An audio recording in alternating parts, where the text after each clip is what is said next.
என்னுடைய வியூவர்ஸ் அனைவருக்கும் அன்பான வணக்கம். Welcome to Abhi relax time. இன்றைக்கி நீங்கள் எல்லாமே நான் என்னோடய ஷாப்பிங் வீடியோ தான் பார்க்க போகிறீங்க. தீபாவளி நெருங்கிடுச்சு, எல்லாருக்குமே நான் அட்வான்ஸ் விஷஸ் சொல்லிக்கிறேன். இன்றைக்கி நீங்கள் இப்போ தான் நம்ம வீடியோக்குள்ளே வரீங்க அப்படின்னா மறக்காமல் சப்ஸ்கிரைப் பண்ணிக்கோங்க. காலையிலே வெளியில் கிளம்பியாச்சு. ஃபஸ்ட்டு ஒருக்கா டிமார்ட்டுக்கு போயிட்டு வீட்டுக்கு தேவையான திங்ஸ்லாம் வாங்கிடலாம் சொல்லிட்டு டிமார்ட்டுக்கு போயாச்சு. எல்லாமே புது கலெக்ஷனும் வச்சுருந்தாங்க, ஸ்டோரேஜ் பொருளும் நிறைய வச்சுருந்தாங்க. எனக்கு டிமார்ட்டில் ட்ரெஸ் எடுக்க ஐடியா இல்லை. பாப்பா தான் சுற்றி ட்ரெஸ்ஸை பார்த்துட்டு இருந்தாங்க. நான் கீழே வீட்டுக்கு தேவையான மளிகை பொருள் மட்டும் நான் வாங்கிக்கிட்டேன். எல்லாமே ப்ரைஸ் கம்மியாக இருக்கிறதுனால எல்லாமே அங்கே தான் இருந்தாங்க. கூட்டம் பயங்கரமாக இருந்தது. அப்புறம் வீட்டுக்கு தேவையான பெட்டு, டவலு அதெல்லாமே கொஞ்சம் வாங்கிட்டேன் டிமார்ட்லேயே. டிமார்ட்டை முடிச்சுட்டு அடுத்தது நாங்கள் ஃபர்னிச்சர் கடைக்கு தான் போனோம். இத்தனை நாள் பாப்பா வெளில இருக்குங்கிறதுனால எங்களுக்கு கொஞ்சம் கரெக்டாக இருந்தது எங்களுக்கே பொருள் வைக்கிறதுக்கு. இப்போ பாப்பா ஹாஸ்டலில் முடிச்சுட்டு வீட்டுக்கு வந்துட்டாங்க. அவங்களோட திங்ஸ் எல்லாம் வைக்கிறதுக்கு சுத்தமாக வீட்டில் இடம் பத்தலை. அதனால் சரி ஒரு வார்ட்ரோப் வாங்கிடலான்னு சொல்லிவிட்டு நாங்கள் வார்ட்ரோப் வாங்குறதுக்காக போயிருந்தோம்.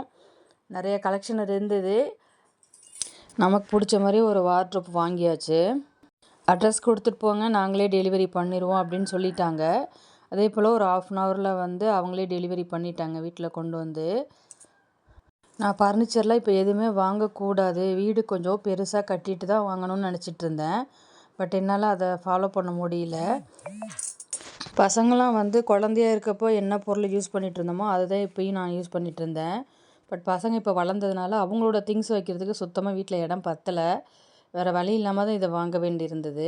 பட் ரொம்ப பிடிச்சிருந்தது பாப்பாவுக்கு. பாப்பா தான் செலக்ட் பண்ணேன். பாப்பா தான் என்னை கன்வின்ஸ் பண்ணி இப்போ வாங்கவே சொன்னா, இல்லைனா நான் வாங்கியே இருக்க மாட்டேன்.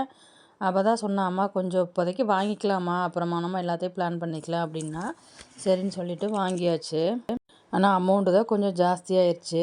சில நேரத்தில் நம்ம சில விஷயங்கள் இமிடியேட்டாக முடிவு எடுத்தாகணும்னு சொல்லுவாங்க. அந்த மாதிரி தான் இப்போது இமிடியேட்லி முடிவு எடுத்து நான் போய் வாங்கிட்டு வந்தாச்சு. நமக்கு நாளைக்கு என்ன நடக்குதுன்னு இன்றைக்கி தெரியாதுங்க. இன்னைய லைஃப்பை நம்ம என்ஜாய் பண்ணுவோம், அவ்வளோதான். கொண்டு வீட்டில் இறக்கி வச்சோன்னே ரொம்ப அழகாக இருந்தது. வீடே ஜம்முன்னு இருந்த மாதிரி ஆயிடுச்சு. நாங்களாம் இதை தான் பார்த்துட்டே நின்றுட்டே இருந்தோம். சின்ன பொண்ணு ஓடி அம்மா அம்மா சீக்கிரம் வாங்க, உங்களுக்கு சர்ப்ரைஸ் இருக்குதுன்னு சொல்லி கூட்டிகிட்டு போச்சு மாடிக்கு. மாடியில் போய் பார்த்தா எங்கள் வீட்டில் ஒரு பூனைக்குட்டி இருந்தது. நீங்கள் சில வீடியோஸில் பார்த்துருப்பீங்க. அந்த பூனை குட்டி போட்டிருக்குது. ஃபஸ்ட்டு நாங்கள் பார்க்கும்போது ஒரே ஒரு குட்டி மட்டும் தான் இருந்துச்சு. சரி அதை டிஸ்டர்ப் பண்ண வேணான்னு சொல்லிவிட்டு நாங்கள் கீழே வந்துட்டோம். திரும்ப ஒரு 1 ஹவர் 2 ஹவர்ஸ் கழித்து போய் பார்க்குறப்போ மொத்தமாகவே 3 குட்டி போட்டிருந்தது.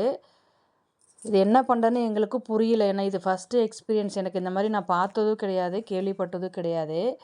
எனக்கு என்ன பண்ணுறதுனே தெரியல. இது எப்படி ரியாக்ஷன் பண்ணுறதுன்னு கூட எனக்கு தெரியல. சரி நம்ம அது எதுக்குமே நான் டிஸ்டர்ப் பண்ண வேண்டாம், அது பாட்டுக்கு படுத்துருக்கட்டும் அப்படின்னு சொல்லிட்டு நான் கீழே வந்தாச்சு. நான் பீரோவில் கொஞ்சம் ஒதுங்க வச்சிடலாம், ட்ரெஸ்லாம் மடித்து அதில் நம்ம கரெக்டாக அரேஞ்ச் பண்ணிடலான்னு சொல்லிட்டு நாங்கள் இந்த ஒர்க்கை பார்க்க ஆரம்பிச்சிட்டோம்.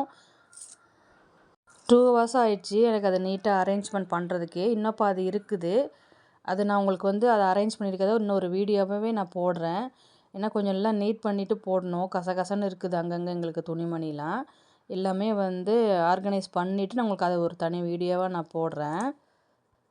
ஓரளவு அரேஞ்ச் பண்ணிவிட்டு அப்புறம் நைட்டு டின்னர் சாப்பிட்டுட்டு படுத்தாச்சு. காலையிலேருந்து வெளியில் அலைஞ்சதுனால கொஞ்சம் சீக்கிரமாகவே நான் டயர்டாயிட்டேன். மீதியை நாளைக்கு பார்த்துக்கலான்னு சொல்லிட்டு படுத்துட்டேன். மார்னிங் எழுந்திரிச்சு பார்த்தா இந்த பூனை அதோட குட்டியை கீழே கொண்டு நாங்கள் ஒரு அட்டை பாக்ஸ் வச்சுருந்தோம். சும்மா வெளியில் தேவையில்லாத திங்ஸ்லாம் போட்டு வைக்கிற பாக்ஸ் அது. அதுக்குள்ளே குட்டியை போட்டுட்டு படுத்துருக்குது. எங்களுக்கே எக்ஸ்பெக்ட் பண்ண முடியல. இது எதுக்கு சேவ் பண்ணுறதுக்காக தூக்கிட்டு அப்படி போட்டு வச்சுருக்குது. இப்போ இதுக்கு நான் என்ன பண்ணுறது ஃப்ரெண்ட்ஸ்? தயவுசெய்து உங்களுக்கு ஏதாவது இதில் ஐடியா இருந்ததுன்னா சொல்லுங்கள். ஏன்னா ஏற்கனவே நம்ம வீட்டில் 2 பெட்ஸ் இருக்குது. இந்த பெட்ஸும் இது எங்கள் வீட்டில் குடியிருந்தவங்க வளர்த்தது. அப்படியே விட்டுட்டு போயிட்டாங்க. சரி பாவமாக இருக்குதுன்னு சொல்லிவிட்டு நானும் அதுக்கு சாப்பாடு வச்சுட்டு வளர்த்துட்டு இருந்தேன். இப்போது இது 3 குட்டி போட்டிருக்குது. பிளாக்கில் 1, 2 ஒயிட்டு போட்டிருக்குது. பட் நம்மளும் ஜாபுக்கு போகிறங்காட்டியும் இதை என்னால் மெயின்டைன் பண்ண முடியறதா எனக்கு கஷ்டமாக இருக்குது. அந்தந்த டைமுக்கு எனக்கு இதுக்கு ஃபுட் கொடுக்குறது கஷ்டமாக இருக்குது தெரியுது.